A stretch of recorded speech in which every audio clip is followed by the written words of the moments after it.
Potent Productivity Podcast, where we pull back the curtain and dive into the real emotional journeys behind entrepreneurship. We're your hosts, Sarah and Robert, and we know that building a business isn't just about crushing your to-do list or chasing overnight success. It's about navigating the ups and downs and unexpected turns that come with following your passion.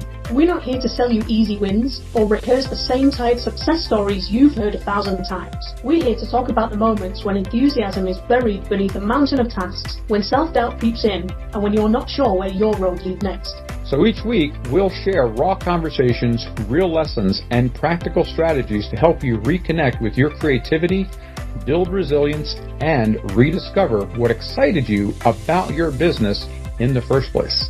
If you're ready for honest talk, community, and actionable inspiration, you're in the right place. Let's get real. Let's reclaim your potent productivity together. Hey everyone, welcome to another episode of the Potent Productivity Podcast. I'm Sarah, your host, and I'm here with Robert. I don't know which side he's at, but we are here today to talk about how to stop feeling so lonely and isolated in your work life with this big shift in potent productivity. So, welcome everybody. Welcome, Robert. It's great to have you here. It's lovely to be here, and what an important topic of conversation. Yes. Yeah. I mean, we've been in business for a long time, and we've made many mistakes along the way. And one of the worst things I think that people in business for themselves encounter is loneliness. And it's amazing how isolating it can feel when you're trying to do everything yourself, especially when the people around you don't really understand what it is that you're doing, you know?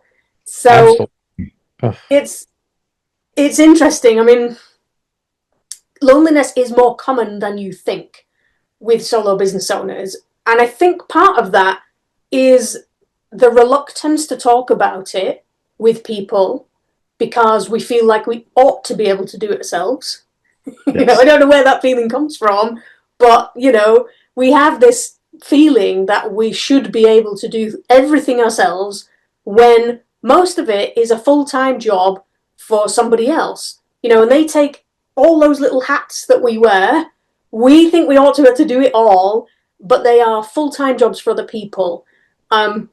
So it depends on your level, like where you are in your business, whether you're starting out or even if you're just taking the leap to the next level.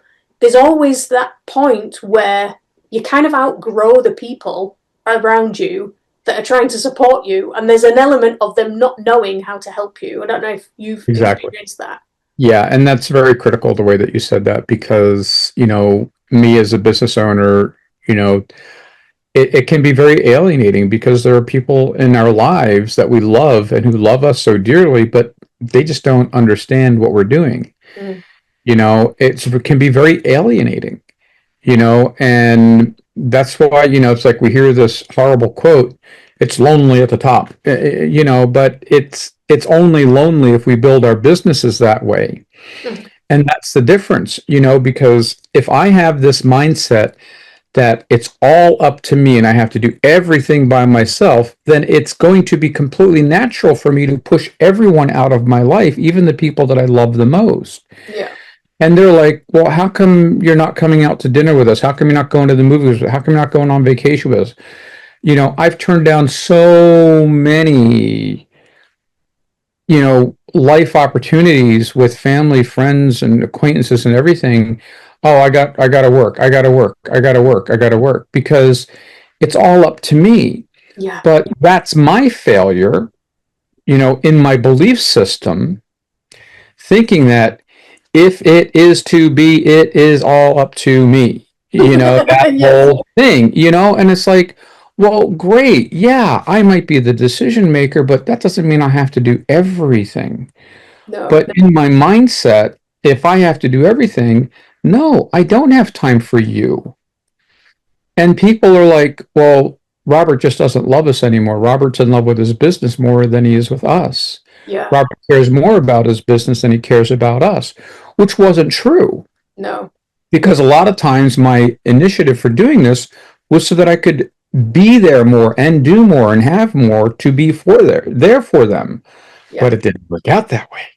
No. And you're not the only one either, because I nearly lost my relationship over it. You know, Pete and I have been together 23 years as of this recording. And there was a period probably about 10 years ago when I was trying to figure out how to put my business online and I was having to learn everything.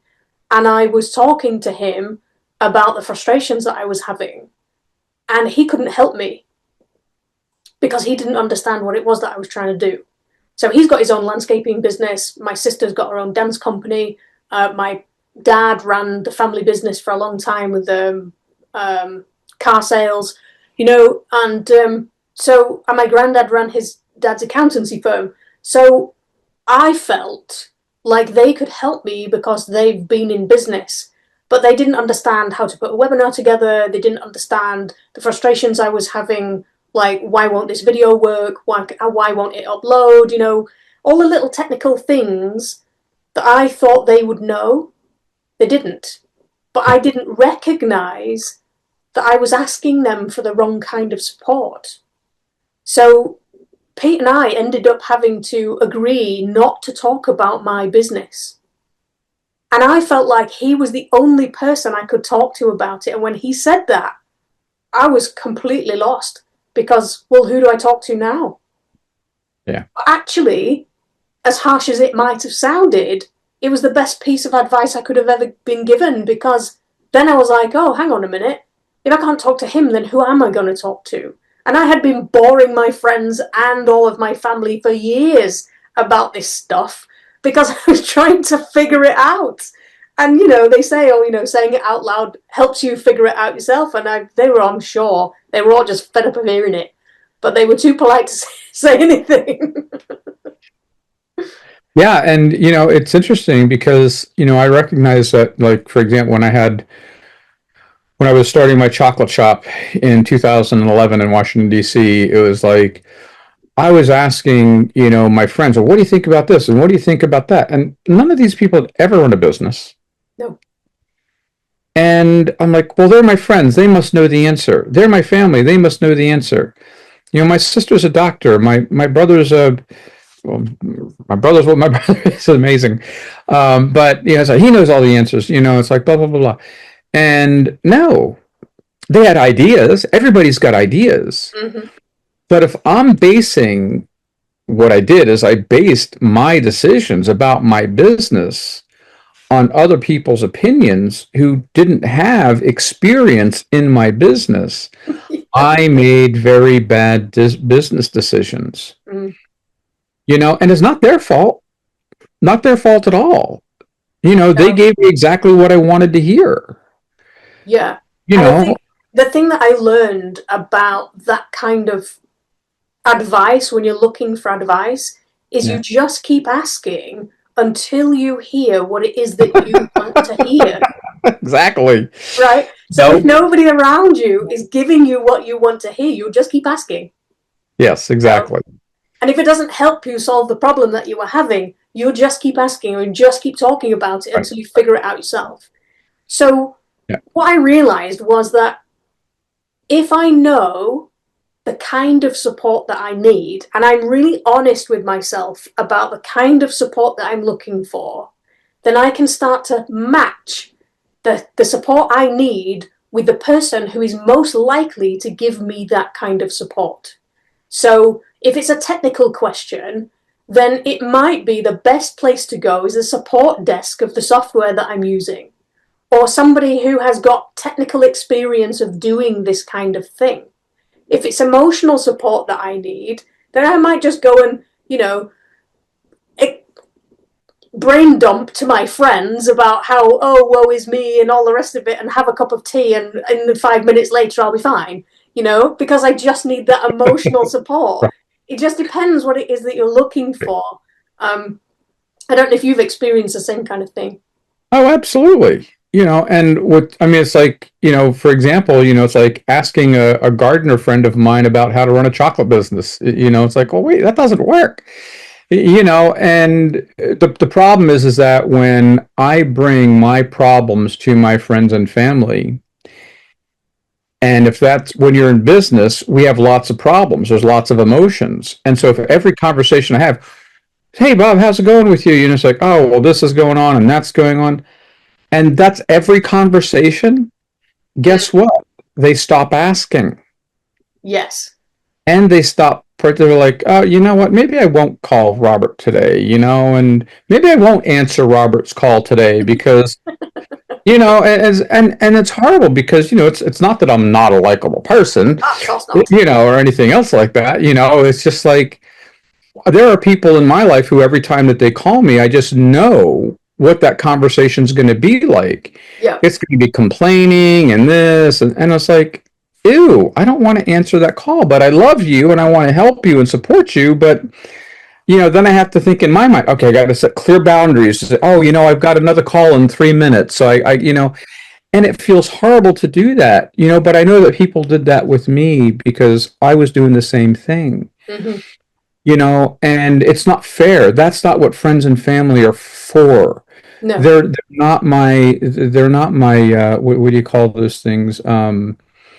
Garbage dumps. You know, it's not where that's not who they are. No. And that's not how I needed to treat them.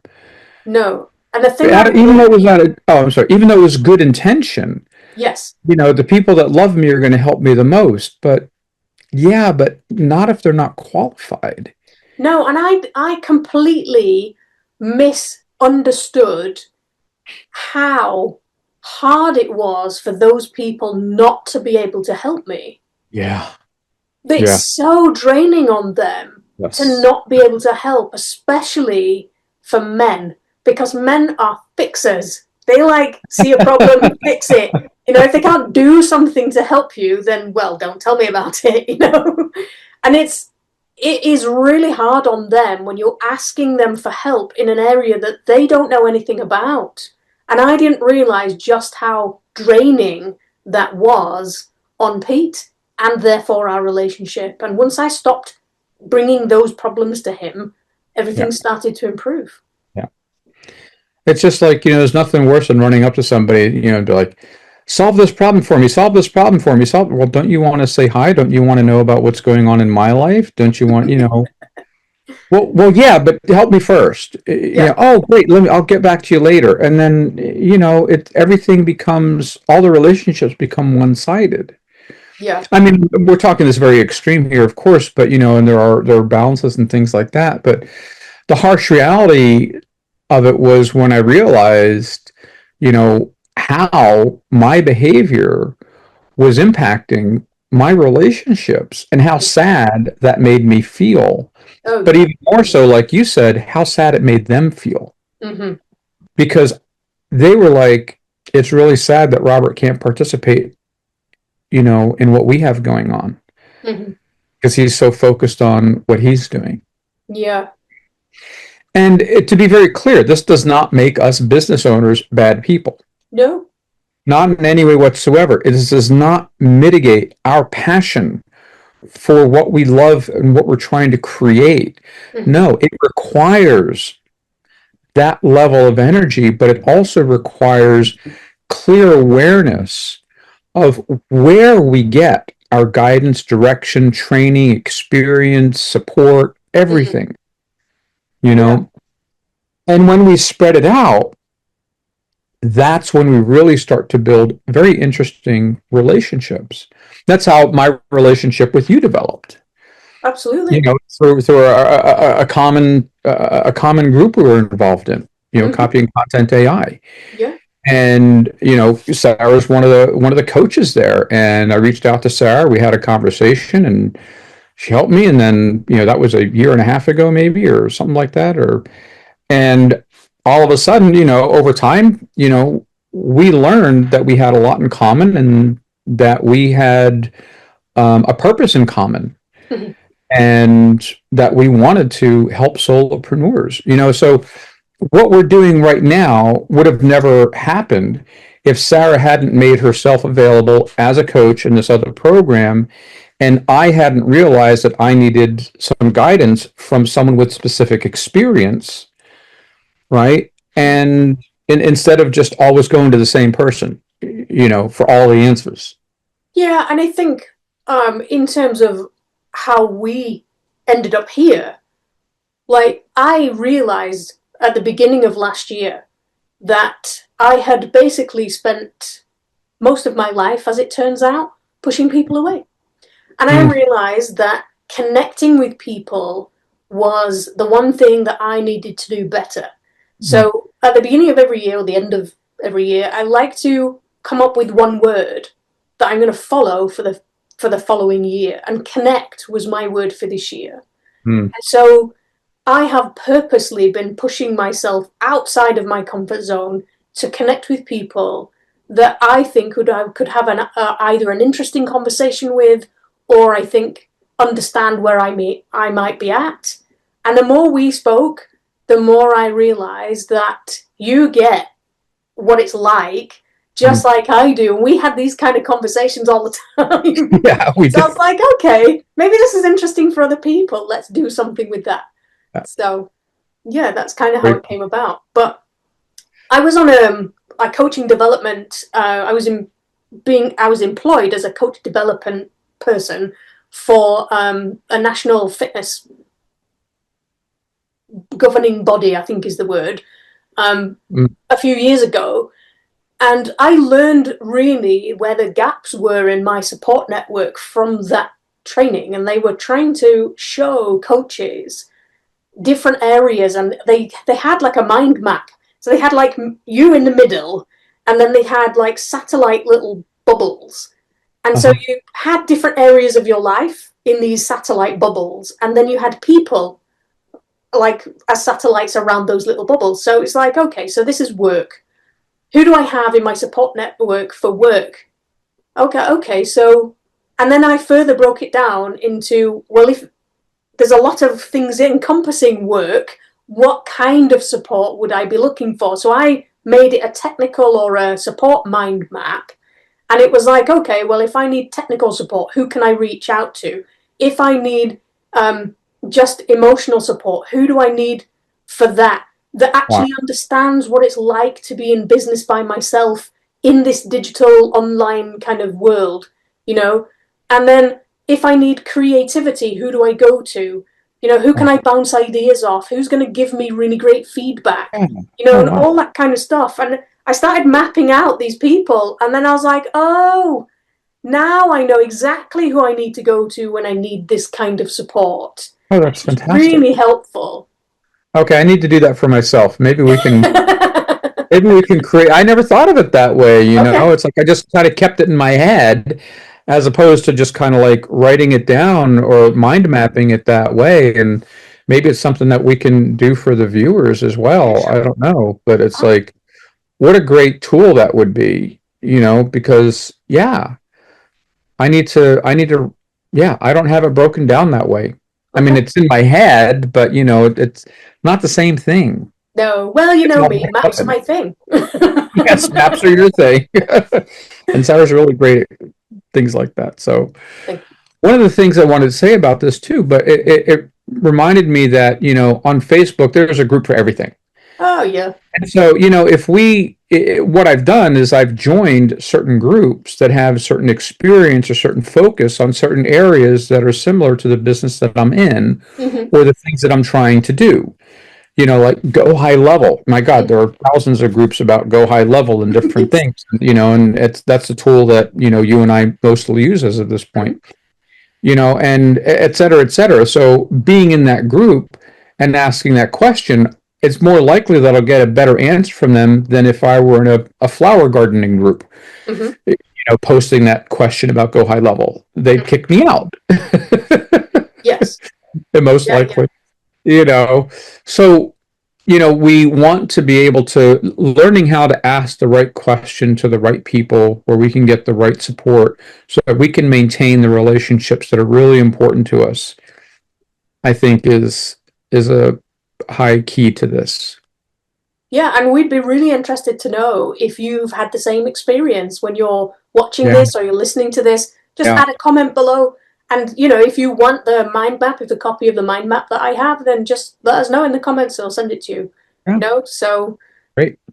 all these ideas and resources and things like that we develop, they're there for sharing. They're not for, keeping to ourselves so that nobody can have them. It's like, if I can help you, then I will. And if you can help me, then great. Yeah. And that's really how I like to do business these days. I'll tell you that for me as a business owner, there was nothing more embarrassing than recognizing that I needed to ask for help. Mm. And for me, the belief system that I had, my first business at 18, I thought, even though I'd never been in business before, or anything else, I'd never run my own business. I had jobs. I had my first job when I was 14 as a kennel boy in a pet shop for $1 an hour in the early 1970s. But anyway, but I'd never run a business before, and yet somehow I thought that I was supposed to know all the answers, and that if I asked for help, other people would think that I didn't know what I was doing, and therefore I would be a fraud and incompetent, and no one would want to do business with me. Where I got that belief from, I have no idea, but it was the worst thing that I could ever conceive of myself, and I carried that with me through several businesses. Wow.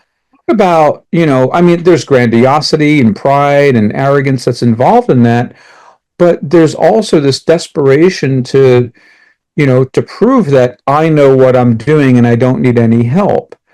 If we could come up with all the psychobabble reasons for that, which I've been down all those rabbit holes, but the point is that the lie that we tell ourselves as business owners is that it's shameful to ask for help because somehow we get the idea that I'm supposed to do it all. I'm supposed to know it all. And it's all up to me. And if I ask for help, that means there's something wrong with me. And what a huge disservice. Whether it's Richard Branson, Steve Jobs, Bill Gates, whomever, you pick any of these big giant, Mark Cuban, whatever, it doesn't matter. None of them have done it all by themselves. No, and it's really interesting you say that. There's two things that come to my mind. First is the book that Arnold Schwarzenegger wrote. And he's in that book, I can't remember what it's called now, Be Useful or something like that. And he hates the phrase self-made because nobody's ever self-made. Other people help them, So he hates that phrase. But the other thing that comes to mind is my experience in my math class in high school. Okay, so I really enjoyed math up until I was about 16, right? So I never really had any complications with it, always just made sense. And so from 16, we have exams in the UK called GCSEs. And that's the 16-year-olds take that exam. And then you have 2 years of doing what they call A-levels, right? So I decided I was going to take math as an A-level. And they always say, the teachers were warning us right from the beginning that the jump from GCSE to A-level was huge. And things take off at a pace that you don't expect. And if you find yourself lost, it's very difficult to catch up. And I was like, yeah, I can do this. I don't need to revise anything. Maths is really easy to me. It's okay. I found myself in a statistics lesson, and I did not understand a word of what was happening. And I didn't ask for help. I didn't ask the teacher. I sat there and I struggled with it. And I just kept asking my friend who was sitting next to me, going, how do I do this? I really don't get it. Can you help me? And in the end, she stopped helping me because she couldn't do her own work. And I felt really alone, and I felt like I totally lost in this class that I'm going to have to spend the next 2 years in, not understanding a word of what was going on. And I tried, in the end, asking the teacher, but it was too late. I was nearly doing my exams. And so after that, I managed to make it to university, having failed that exam, I would have you know. I did make it to university, what you guys call college, and I vowed there and then that I was just going to ask if I didn't understand. So I bugged people to death with questions. I was like, nope, don't get it. Explain it more to me. How do I do this? How do I do this? In fact, that's the only reason Jim Edwards knows who I am. Because I was just like, hang on a minute, stop. How do I do this? How do I do this? No, explain it more. I don't understand. I just, why is my favourite word. But I remember really irritating my dad when I was about 4 years old, because I was just asking why all the time, like kids do. Oh, if you say why one more time, I'm like, but why? So I lost that. You grow up a little bit and you think that it's embarrassing or whatever to ask why and questions, because you've been told as a kid that, you can't keep asking why, but why? So, I did learn the hard way that I had to ask questions if I didn't understand something. And so, I ended up with a master's degree that I was really proud of, because I asked for help, and I asked when I didn't understand something, and I didn't just try and, skirt by on whatever understanding I might have had, Right. Yeah. And that's a hard thing to break, especially here in the US, because the mindset here, is that, oh, you're supposed to be self-made. You're not supposed to ask for help. You're supposed to overperform. You're supposed to overpromise and overperform, and all these silly rules that just make no sense whatsoever and completely defeat our ability to not only have true success, but to have true fulfillment with our success. Mm. Oh yeah, and the mantra over here is, keep your head down and work hard and just carry on. Yeah. So it's almost the same. It's almost like, well, if you don't know, then work it out. Yeah. You do it, but you do that yourself. You don't ask for help. So. Yeah. And, we find that balance. And so as a solopreneur, what do we do? Like the first time that I wrote a book, I did not have a community. No. I had closed my restaurant and sold my chocolate shop. And in 2015, I said, what am I going to do now? And I said, I'm going to write a cookbook on chocolate. Cool. And that's when I wrote my first book. I'd never written a book before. I'd written lots of white papers and reports and presentations and this, but I've never written a book. And so, I was like trying to figure it all out. And I would get the problem is that maybe I did ask and I did research online, of course, and I got so many conflicting opinions and I got more confused, and I'm like, I just ended up working through it, and, and I did it. I finally did it and published it on Amazon myself as a self-publisher. And, I was like, wow, what a rewarding feeling. And that took several months to write that book. And then the next book that I wrote took me 2 months. Mm-hmm. Because like, oh my God, I did it. I know how to do it. There's actually a formula here. There's a way to, and then I recognize it's like, oh my God, this exists in just about every business that I've ever had.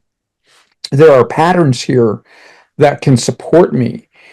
Not every pattern, if you have a map of London and you're in Paris, it's not going to work. But the point is that if you have the right pattern, the right map for the right job, as it were, the right task, it's going to work. Yeah. And so I learned how to do these things, create these patterns, like, okay, there's a process for this, a process for this. Mm-hmm. And that just made everything that I have done since then so much easier.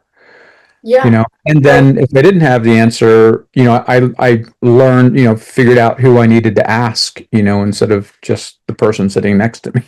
Yeah. And I think, when you know that whatever it is that you're trying to do is a process, then other people know that process. It's just finding those people who are willing to help you at the stage that you're at in your process, So. Yeah. So asking our audience here, what do you need? Where are you stuck? What do you find, that's working for you? And what do you find that's not working for you in terms of feeling like it's all up to you, that you have to do it all, and how can we support you? Yeah, absolutely. Get in touch, comment. It's, we thrive off your engagement in what we're doing. We like having these conversations between ourselves, but we need to know that you are interested in listening or watching to them too. So, and we want to help. So, if we can Absolutely. help in any way, sometimes it's even just pointing you in the direction of something that's going to move you forwards. And I have lost count of the amount of times I've seen business owners struggling with one problem that's held them back for months, and all of a sudden it's just one simple off the cuff comment from somebody who's been there and done it before. They're like, that's exactly what I needed, and then they move forward and everything's fine until they hit another problem. But the whole process starts again. But Right, right. yeah. Yeah, and so be sure to visit potentproductivitypodcast.com Mm-hmm. and for the resources that we make available, and you can subscribe here and stay engaged. Absolutely. Yes. So, what is your biggest takeaway today, Robert? I would like to know that. Oh, I don't have to do it all by myself. Yay! Oh, I don't Yeah. have to know all the answers by myself. Yeah. Yeah. I think my biggest takeaway really is find the right people for the kind of support that you need. And if you're stuck and you don't know how to figure that out, just draw it out on a map, because it's amazingly helpful how you can get the information out of your head into a visual thing. And you're like, oh, now it makes sense. So there you go. Brilliant. Well, thank you for watching. And as always, I have thoroughly enjoyed this conversation. Thank you for your time, Robert. And we'll see you on the next episode. Thanks very much. Fantastic. Until then, cheers.